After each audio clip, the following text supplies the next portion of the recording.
préféré, est-il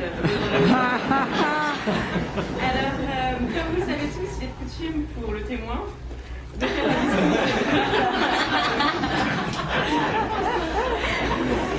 Donc, alors pour la petite histoire du discours, le jour où ma sœur m'a demandé de faire un discours pour un mariage, j'ai pas trop réfléchi, je me suis dit pourquoi pas. Et puis je m'imaginais déjà dans la salle de réception, avec le verre de champagne, la petite lentement et dire ah oui, que la fête commence, etc. Puis finalement ma soeur me dit non mais ça sera à la mairie. Ça va pas être possible. J'avais trop le choix, donc dans ma fiction de qualité de compte du discours, donc l'assisteur qui rien n'ébranle niveau discours et le padré qui en a fait sa profession. Ça va être cool, ma sœur à l'émotion, moi je vais quand même être sacrément dans le rein. Donc du coup, étant donné que je voulais quand même que ce discours soit inoubliable, je me suis dit que je vais quand même essayer de vous faire découvrir Vincent. Par comment Vincent était enfant. Et je me suis dit, Donc du coup, je me suis dit, quand il était enfant, qu'est-ce que faisait Vincent? Alors on se mangeait par exemple les ongles, des pieds. Non, c'est pas ce que je me suis dit qu'après j'allais faire virer, donc j'ai zappé l'idée. Et finalement, le fait est que Vincent n'a pas tellement mûri depuis...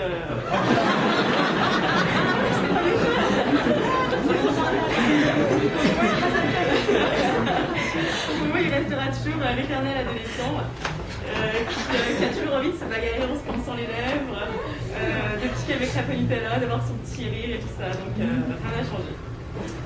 Alors finalement, c'est important étant donné que je suis une future Catherinette. Monsieur pour moi reste un vrai mystère. Alors donc comment pourrais-je donner des conseils dans un discours sur l'amour? Bon voilà. Donc du coup, je me suis dit, vous m'avez déjà donné un si beau modèle d'amour depuis 10 ans. Du rire, de la tendresse, de la complicité. Il y a 10 ans, il faut être honnête, je n'ai pas vu d'un très bon œil Stéphanie. Elle me piquait mon frère. Et puis très vite, j'ai vu que ces deux-là, on n'allait pas les séparer si tôt. Et pourquoi, vous allez me dire? Parce que quand on arrive à donner un surnom aussi sexy que le fion et la fionne, c'est que franchement, on est sur la même planète. Du coup, pendant 10 ans, j'ai été aux premières loges de votre amour. Et de votre côté très complice, je vous ai vu courir en Cro-Magnon dans le jardin de Trégonou, développer votre côté artiste en peignant tous les deux. Vincent jouait avec le sous-bras de Steph et le caresser et vous éclater tout bonnement ensemble. Tout ça me prouve que vous avez pu trouver en l'autre votre meilleur ami, votre complice, votre amour. En tout cas, disant que l'amour vous entoure. Et voici que vous allez vous faire des mini-vous qui sont aujourd'hui un peu boudeurs, mais du coup, on voit déjà avec comment Vincent adore jouer à la bagarre avec Victorious, Stéphanie s'amusait avec la petite Pauline. Je me dis que déjà niveau parentalité, vous êtes au top de l'échelle sur le mariage. Et si je peux me permettre, je vais quand même essayer de vous donner un petit conseil.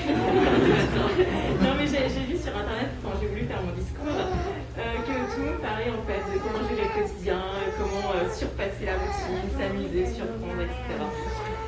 Et finalement là je me suis encore fait la réflexion que vous avez déjà su vous surpasser depuis 10 ans.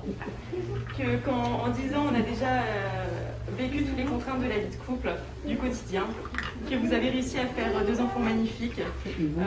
Au final, aujourd'hui n'est qu'un jour juste pour fêter. Vous savez que le futur sera c'est déjà gagné. Donc, pour ma part, je suis assez désemparée pour vous souhaiter quelque chose d'autre que juste beaucoup de bonheur. Et du coup, voilà, je tenais juste à vous dire que je vous aime et je vous souhaite d'être simplement heureux.